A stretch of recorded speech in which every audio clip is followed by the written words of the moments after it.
आपल्याकडे इथे काही शैक्षणिक साहित्य आहे पेटीतलं आणि हे भौमितिक आकार आहेत. बघा हे षटकोन आहे, हा त्रिकोण आहे, हा चौकोनाचा आकार आहे. यापासून आपण वेगवेगळे आकार बनवणार आहोत आणि आकृतिबंध तयार करणार आहोत. बघा आता हे वेगवेगळे आकार जोडून प्रत्येकाने एक एक आकार बनवायचा आहे. बनवा.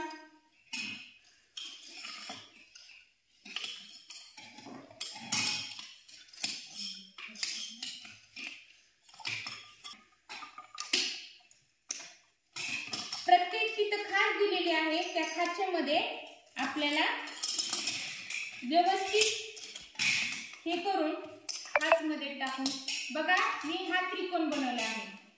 त्रिकोणी वस्तू घेऊन हा भरीव त्रिकोण आहे आणि हा मोकळा त्रिकोण आहे.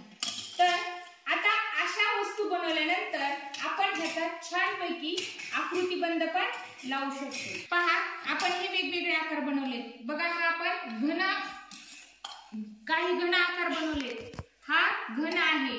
मग याचा आपल्याला आकृतिबंध कसा लावायचा बघा. ज्या वस्तू बनवल्या त्याचा आपण आता आकृतिबंध लावायचा.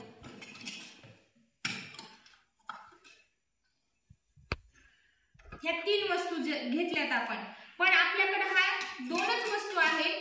त्यामुळे आपण ज्या जास्त वस्तू बनवलेल्या आहेत त्याचा आपण आकृतिबंध घेऊया. बघा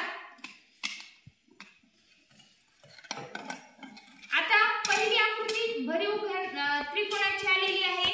तर भरीवच ठेवायची. त्याच्यानंतर मोकळा आलाय, मोकळा ठेवायचा. त्याच्यानंतर परत आलाय असा ठेवायचा. याला म्हणायचं आकृतिबंध. पहिल्या 3चा जसा नंबर आहे तसाच पुढच्या 3चा नंबर करायचा, तसाच पुढे 3चा करायचा. या आकृतीला आपण आकृतिबंध म्हणतो. समजलं सगळ्यांना?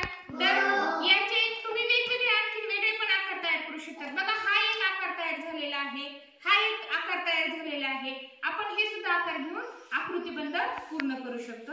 धन्यवाद.